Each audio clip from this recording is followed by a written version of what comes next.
Alhamdulillah tadi Pak Presiden di pagi hari sudah menyampaikan hal-hal yang berkaitan dengan apa yang sudah dilakukan oleh beliau. Salah satunya adalah bagaimana kemudian pemerintahan Pak Jokowi ini sudah mengerjakan jalan nasional kurang lebih 2042 ya tadi ya kilometer jalan tol plus jalan desa 311.000 kilometer di desa-desa, kemudian hal-hal terkait dengan infrastruktur, bendungan, bandara, kemudian konektivitas antara satu desa ke desa sehingga produksi dari desa itu bisa kemudian didistribusikan dari desa ke kota.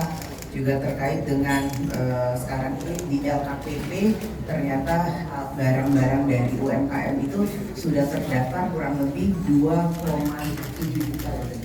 4,7 juta barang UMKM yang sekarang sudah terdaftar di LKPP sehingga masyarakat bisa melihat secara langsung bahwa barang-barang Indonesia itu sangat luar biasa dan bisa diproduksi dan bisa diperjualbelikan melalui LKPP.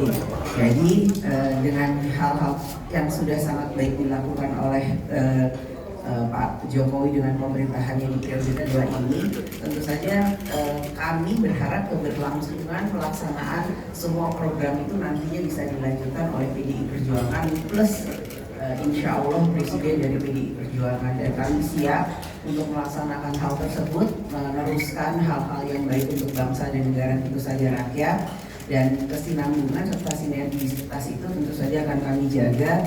Dan salah satu hal yang akan dilakukan yaitu melalui rakernas ini bahwa akan ada sinergitas, keberlangsungan, kesinambungan apa yang sudah dilakukan oleh Presiden Jokowi dengan pemerintahannya di periode 1 dan periode 2 dengan nanti pasca tahun 2024. Mungkin itu sebagai pengantar yang bisa kami sampaikan, dan proses pemilu tetap akan dilaksanakan, tahapan-tahapan pemilu tahun 2023 ini juga sedang dilaksanakan sehingga menuju tahun 2024 pemilu tahun 2024 insya Allah akan berjalan dengan baik, lancar, jujur, adil, dan yang pasti santun dan bergembira. Pesta demokrasi rakyat adalah pesta untuk rakyat yang bahagia, senang, damai, tentrem, jadi nggak gontok-gontokan, nggak ribut, dan tapi berjalan secara damai. Itu pengantarnya. Ada pertanyaan bisa ditanyakan kepada yang ada di sini, juga kepada Pak Ganjar. Selamat sore Mbak Puan, saya Delvira dari Tanah.com. Izin bertanya soal apakah Rakernas kali ini akan membahas khusus strategi pemenangan di Jawa Barat dan Sumatera Barat, mengingat elektabilitas Pak Ganjar relatif rendah di sana. Terima kasih. Pemetaan tentu saja terus dilakukan. Tadi juga dalam paparan yang saya sampaikan, saya juga menceritakan bagaimana peta politik dinamika hari ini bukan hanya untuk PDI tapi peta nasional. Begitu juga tadi Pak Ganjar sudah menyampaikan setelah beliau ini pergi keliling daerah, beliau concern bahwa membangun bangsa dan negara itu tidak bisa hanya dilakukan sendirian, tapi tentu saja bersama-sama, solid, bergabung bersama dengan rakyat, bergotong royong bersama dengan rakyat. Strategi Jawa Barat, Sumatera, dan lain-lain tentu saja menjadi satu strategi bagi PDI Perjuangan, bukan hanya untuk menambah elektoral suaranya Pak Ganjar sebagai calon presiden PDI Perjuangan, tapi bagaimana kemudian merebut kantong-kantong PDI Perjuangan untuk bisa dipertahankan dan meluaskan atau melebarkan posisi dari PDI Perjuangan di semua daerah. Jadi ini memang rakernas ini merupakan satu rakernas yang sangat strategis menjelang pemilu tahun 2024. Saya Tika Mbak dari Tempo mau tanya, ini kan rakernas strategi pemenangan capres dan pemilu. Nah, kalau dari PDIP sendiri kan kemarin sudah mengantongi 10 nama, apakah di hari ini sudah mengkerucut namanya jadi beberapa nama? Kemudian dalam waktu dekat kemarin P3 bilang akan bahas pencapresan dengan P3. Nah, apakah nanti hasil rakernas soal pencapresan ini akan mengajak P3 seperti itu?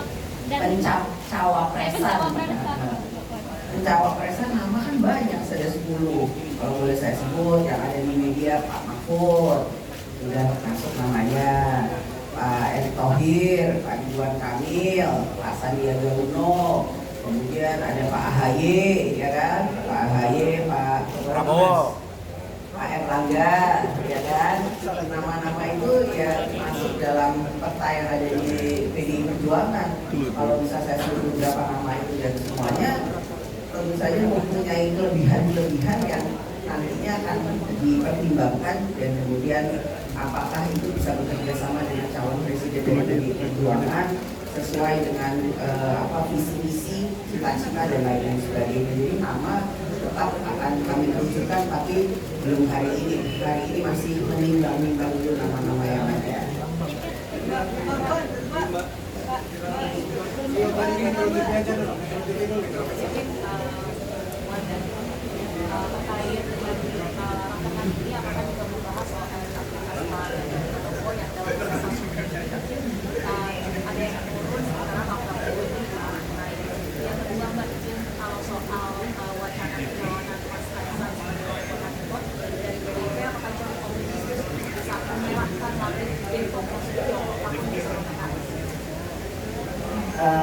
Untuk Kaisang, Mas Kaisang boleh juga masuk Depok ya, jadi nanti bagi perjuangan pertimbangkan. Oh, pilkadanya masih 2024, tapi ya nanti saya tanya Mas Kaisang berminat atau enggak masuk PDI Perjuangan. Tuh.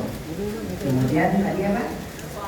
Elektabilitas survei itu tentu saja menjadi salah satu patokan bagi kami, dan kami PDI Perjuangan juga Pak Ganjar sudah memahami bahwa dinamika naik turunnya elektabilitas dalam survei itu harus dikaji secara matang dan dicerna secara lebih mendalam. Namun yaitu salah satu hal yang harus kami lakukan adalah bagaimana kemudian bisa mendorong Pak Ganjar untuk bisa bukan saja surveinya naik, tapi memang bisa diterima oleh rakyat. Itu yang menjadi salah satu hal yang harus dilakukan. Mbak. Ya, silakan. Mbak, selamat sore. Saya Nia dari Harian Kompas. Mbak, ada dua pertanyaan. Yang pertama, apakah isu-isu yang dibahas di Rakernas ini akan menjadi bagian dari visi dan misi yang diusung oleh capres dari PDI Perjuangan? Nah, kemudian yang kedua, boleh minta tanggapan Mbak Puan dan Pak Ganjar mungkin ya, soal apakah di pidato pengarahan Pak Jokowi tadi menambah keyakinan seluruh kader PDI Perjuangan akan dukungan Pak Jokowi terhadap Pak Ganjar, karena kan selama ini dispekulasikan dukungannya tidak sepenuhnya mengarah ke Pak Ganjar gitu ya. Terima kasih, selamat sore Mbak. Yang saya pahami hari ini Pak Jokowi sebagai Presiden Republik Indonesia hadir di Rakernas PDI Perjuangan, memberikan masukan, memberikan gambaran apa yang sudah beliau lakukan dan beliau laksanakan sebagai Presiden 2 periode, dan berharap bahwa apa yang sudah beliau laksanakan itu bisa diteruskan oleh PDI Perjuangan beserta presidennya PDI Perjuangan yang akan datang, insya Allah, amin. Jadi silakan aja dicerna sendiri kira-kira apa ya kalau kayak begitu ya harapannya. Saya juga nggak bisa kemudian mengklaim atau kemudian mengatakan pasti nanti dianggapnya sepertinya presiden terlalu intervensi atau cawe-cawe secara berlebihan. Tapi saya meyakini bahwa kehadiran beliau membuat semangat bagi PDI Perjuangan dan semangat bagi calon presiden PDI Perjuangan untuk cepat melanjutkan atau meneruskan apa yang sudah beliau laksanakan secara berkesinambungan untuk bangsa dan negara, dan ya insya Allah di tahun 2023 sampai nanti insya Allah menuju tahun 2029 kami optimis apa yang sudah dilaksanakan akan kami teruskan bersama-sama dengan PDI Perjuangan dan calon presiden dari PDI Perjuangan yang nantinya insya Allah semoga insya Allah bisa menjadi presiden selanjutnya.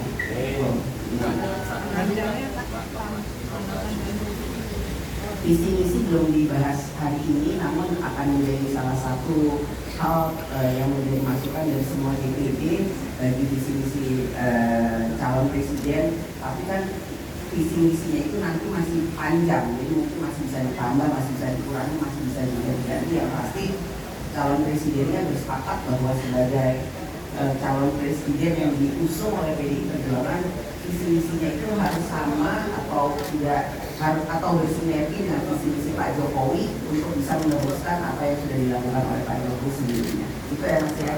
Nah, apa? Tadi mau tanya Pak Ganjar kan? Iya, Pak.